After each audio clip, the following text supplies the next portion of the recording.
बर'फोरनि गेजेरावबो दिनै मुंदांखा सानाय सुनाय बेरामनि बिगियान थेरापि सेन्टार मोननो हासै। मुंदांखा क'क्राझार बड'लेण्ड थेरापि सेन्टार आरो सापागुरि एस.आइ. निउर' थेरापि सेन्टारफोरा बड'लेण्ड जायगायावल' नङा गुबुन हादरावबो गोसारनो हमदों। भुटान हादरनि गेलेम्फु टाउननि हटेल सनाम धेंजुआव गेलेम्फु भुटान हादरनि एक्स.जि.इउ.पि. अफ गेलेम्फु जिय'ग एडमिनिस्ट्रेशन एबा वर्किं एस बिजनेस इउजिन वांगचुकनि दैदेननायनि गेजेरजों 35 सा बेरामि सानाय सुनाय एबा पेरालाइजफोरखौ नायबिजिरो। बे नायबिजिरनाय एबा ट्रिटमेन्टखौ भुटान हादरनि बेरामिफ्रा खनसे ट्रिटमेन्ट खालामजानायावनो मोजां मोनदों आरो उनावबो बेबादि आरोबाव सुबिदा मोनबावगोन होननानै आसा फोरमायबावो। अच्छा ठीक है, आज हम लोग को सब मिला के तो आप लोग को का सब हम सब का साथ में धन्यवाद करना चाहता है, क्योंकि हम लोग का भूटान में ज़्यादा से कोई पैरालिस है, हाफ पैरालिस है, कोई कमर दर्द हो रहा है, बैकबोन पेन हो रहा है, शोल्डर पेन हो रहा है। इसके लिए आज सब आदमी क्योंकि खुश हो के गया, सब बोला हम लोग का ठीक हो गया। कोई 5 साल हो गया, कोई 3 साल हो गया, ऐसी बात कर रहा था, अभी सब खुश करके गया। अभी सबसे ज़्यादा हम लोग का टाइम थोड़ा ज़्यादा लिया, फिर सब टाइम लेके हम लोग काम करके दिया, ट्रीटमेंट करके दिया। अभी जब हम लोग को पब्लिक आया था यहाँ पर ट्रीटमेंट करने वाला पेशेंट आया था, हम लोग आज सब 37 ट्रीटमेंट करके दिया, सब खुश करके दिया। फिर भी आप लोग ऐसे करके देने से हम लोग का भूटान का आदमी सब कम दाम में हो रहा है, खुश हो रहा है, ठीक हो रहा है। इसलिए हम लोग का एकदम धन्यवाद करना चाहता है आप लोग का।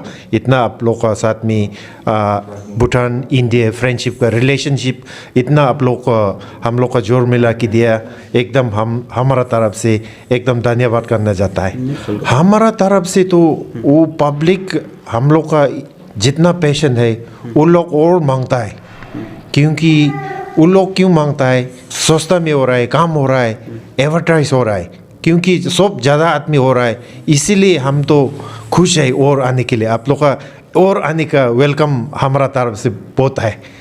इसलिए आप लोग और नेक्स्ट फिर आप लोग ऐसे ही प्रोग्राम मिला के आने से था हमारा तरफ से था एकदम खुशी और ताली ताली है आप लोग का। एकदम धन्यवाद मेरा तरफ से। ठीक गिबि सेन्टारावनो जोंनि बे बड'लेण्ड बुब्लि आरो टाइम्स नाउ बड'लेण्ड नोंथांमोन नायगिरि आरो साफ्रोमखौबो आंनि गोसो सिंनिफ्राय गोजोननाय जासिहरग्रोबाय। माने आं मोनसे फिलिं फैदों आरो ना बे जायगायाव फैनानै। बे जायगा माने जों दा भुटानाव दंफैयो, जेराव जोंनि थाखायब्ला फरेन कान्ट्रि जाहैबाय। भुटाना मोनसे जोंनि खाथिनिनो देशब्लाबो माने जों फरेन कान्ट्रि होननानै जों बुंनांसिगोन। बेयावहाय जोंखौहाय माने भुटाननिफ्राय इनभाइट खालामनाय जादोंमोन, जे बेयाव फैनानै नोंसोरो भिजिट खालामफैनो हागोन होननानैहाय।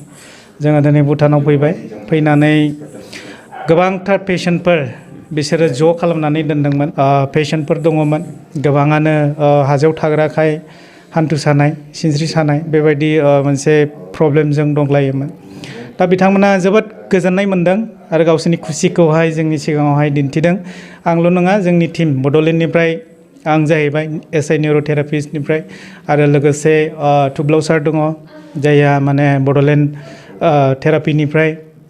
जों सानैया फैनानै माने बेवहाय बेबायदि सार्भ खालामनायाव बे भुटाननि माखासे जेनाखि लिडार्सफोर बिथांमोना जोबोद गोजोननाय जोंनि सिगाङाव फोरमायदों आरो गोबाङानो दिनैनि खेबसे ट्रिटमेन्टआवनो माने गावसोरनि मोनसे सेटिसफाइखौ बिसोरो जोंनो खोन्थालांदों। आरो नोंथांमोना सोरजों जगाजग जानानै बेवहाय दिनै बेबायदि ट्रिटमेन्ट खालामनो हायाखै? प्रथमावथ' जोङो माने माखासे मानसिफ्रा भुटाननिफ्राय आसामाव थांनानै बा इण्डियाआव थांनानैहाय ट्रिटमेन्ट लाहैबाय थायोमोन।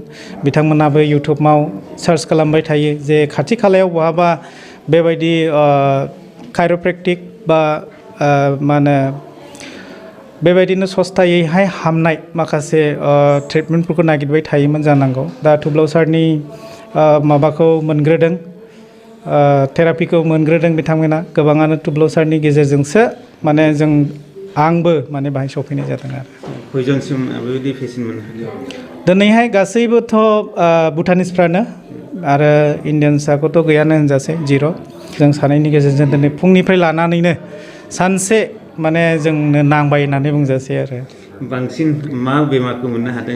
बांसिन हाजोआव थाग्रा नालाय हान्थुनि प्रब्लेम जायफ्रा माने अस्टिय'आर्थ्राइटिस जायो ओमफ्राय सार्भाइकेल स्पन्डिलाइटिस जायो आरो लोगोसे बेक पेन जायो बिसोरना माने हाजो गाखोनांगौनि थाखायनो सिनस्रियाव गोबां माने प्रेसार गोग्लैयोखाय सिनस्रिनि गोदोनानि आरो हान्थुनि प्रब्लेमखौ जों नुदों आरो बांसिन नोंथांमोनखौ आरोबाव बहाय फैफिननो थाखाय खावलायबावदों नामा?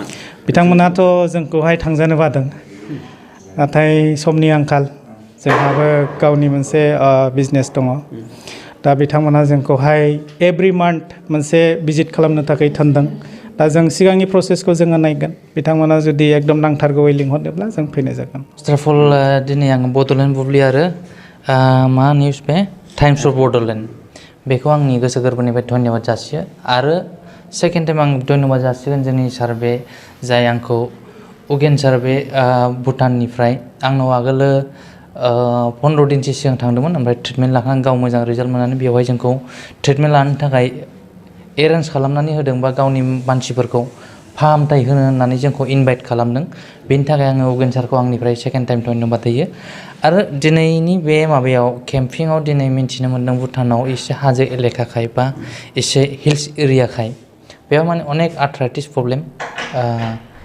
अस्टिय'आर्थराइटिस प्रब्लेम ओमफ्राय दा ओरै बायदिसिनायाथ' आनादारखौ आं जेबो होनला ओरै दा अस्टिय'आर्थराइटिस ओमफ्राय लोगोसे बेक पेन बे मोननै मा होनो पेसेन्टखौ बांसिन मोननाय जादों होमबाबो दिनै जोङो जुजिदोंमोन दि 60निफ्राय 70 पेसेन्टखौ जों बिनिफ्राय रिलिफ लांनो बाट समनि आंखालाव जोङो बेखिनि पेसेन्टफोरखौ रिलिफ होनो हायाखै बेनि थाखाय एसे आफसुस थाबाय उगेन साराबो एसे आफसुस 60निफ्राय 70 जुदि पेसेन्टखौ जुदि रिलिफ होनो हायोमोनबा एसे साबसिन जाबावगौमोन दिनै जोङो टटेल हाउ माच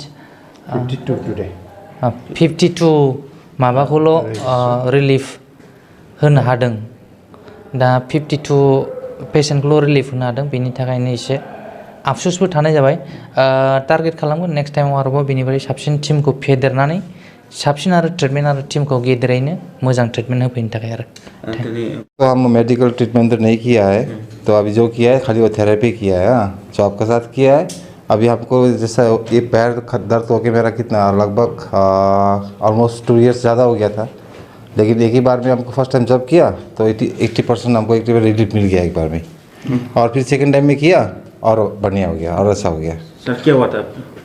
मेरा बैक पेन था हाँ बैक पेन का वजह से लोअर बैक पेन का वजह से मेरा पैर में भी गया था लेफ्ट साइड का नर्व्स में मेरा ख्याल से साइटिका नर्व्स ना क्या है वो वही हो सकता है और काफ में भी थोड़ा दर्द होता था लेकिन अभी ठीक है अभी ठीक मिला हाँ ठीक है। तो अभी आने का पहले कैसा था? आने का बाद उस टाइम में तो दर्द हो रहा था पूरा दर्द मतलब ज़्यादा दर्द का ऐसे खड़ा होकर बैठ नहीं सकता है पर दर्द होता था अभी ठीक है। अभी ठीक है हाँ। नहीं ऐसा अगर किसी का पास ऐसा प्रॉब्लम हो ना तो बेस्ट सॉल्यूशन है चीप एंड बेस्ट यही कर लो।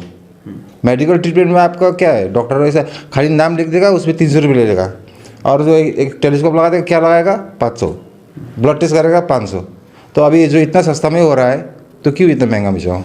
हमको सर भी बताया था और हम सर्च भी किया था मेरा दोस्त है जो आसाम में रहता है बोडो है वो भी पहचानता है इसको डॉक्टर मेरा दोस्त का दोस्त है जो दीपक बोल के मेरा दोस्त था इसी का दोस्त था तो इसीलिए वेट हो गया मतलब हैवी सामान नहीं उठाना है और थोड़ा मतलब अगर कर सकेगा तो एक्सरसाइज करने से ठीक ही है बोल रहा है नहीं करने से भी दवाई पानी टाइम में पीजिए बस हो जाएगा बोल रहा है हो गया और दवाई भी ठीक है सस्ता है सब हर्बल है आयुर्वेदिक है सो साइड इफेक्ट नहीं हो सकता इसमें अगर केमिकल होता है दूसरा बात होता ना। हम इधर ये लोग ठीक ही है अभी तो दर्द हो रहा है बाद में मालूम चलेगा कैसे होगा दर्द ऐसे दर्द करता अभी तो हमको तो ऐसे लग रहा है तो बाद में मालूम चलेगा। डॉक्टर ने क्या बोला? डॉक्टर ने बोला है आप एक्सरसाइज करो ऐसा ऐसा करके। सर तपाईँ कतिदिन आउनुभएको छ? नाम अनि तपाईँको भन्नुहोस्। म गेलेपुदेखि न मेरो नाम प्रदीप हो। तपाईँ के को लागि आउनुभएको छ? मेरो यो पछाडि त यो पेन भइरहेको अहिले के भन्दैछ यो डक्टरले? भन्दैछ अहिले दबाई खाएर 3 दिनमा ठिक हुन्छ भन्दैछ। एक्सरसाइज गर्नुको लागि यो दिएको छ होला। दिएको छ। हुन्छ हजुर तपाईँ कहाँदेखि आउनुभएको छ माथिबाट माथिबाट हिजो 10 बजीमा आयो 10 बजी यता 3 बजीमा बिस्तारै आयो बाटोमा गाडीमा त्यस्तो बस्दा बेसी बसे पनि उठ्न सक्दैन उतै के को लागि आउनुभएको छ निकालेर अलिक रेस्ट गरेर आयो लेटिङ के को लागि आउनुभएको छ यो खुट्टा दुखेको छ अन्त यसको हेर्नु पनि तपाईँ आउँदैछ भनेर हिजो अस्ति हाम्रो माथि त्यो कन्फर्म भयो अन्त नम्बुने थियो आउँछ भनेर कसरी थाहा पायो यस्तो ट्रिटमेन्ट गर्छु भनेर रेजिस्ट्रेसन गर्यो अन्त ट्रिटमेन्ट पनि गर्नु पऱ्यो अब जिउको लागि अब हामी अब जानु सक्दैन अन्त बाहिरदेखि त्यो हाम्रो भुटानमा आयो भने राम्रो छ भनेर सम्झेर आएको नि डक्टर मान्छेहरूले भनेको छ नि भुल्यो भन्दैछ अन्त सबैले यस्तो आयो भने हामीले धन्यवाद अगाडि कस्तो थियो तपाईँको खुट्टा हिँड्नु कसरी हिँड्थ्यो अलिक हल्को जस्तो देखिँदैछ अन्त डक्टरले मसलाको दबाई पनि लिएर जानु भन्दैछ अन्त उसले भन्दैछ मसला गर्नेहरू यस्तो यस्तो गर्नु भनेर यो बुझ्यो हामीले कस्तो लाग्यो अहिले राम्रो लाग्यो अब डक्टरले के भनेको छ अब फेरि आउनु भनेको छ होला अहिले फेरि अर्को मात्रै आयो भने हामीले आउँछौँ भन्यो तपाईँको नाम के हो सङ्गीत हुन्छ अच्छा ठिक है थ्याङ्क यू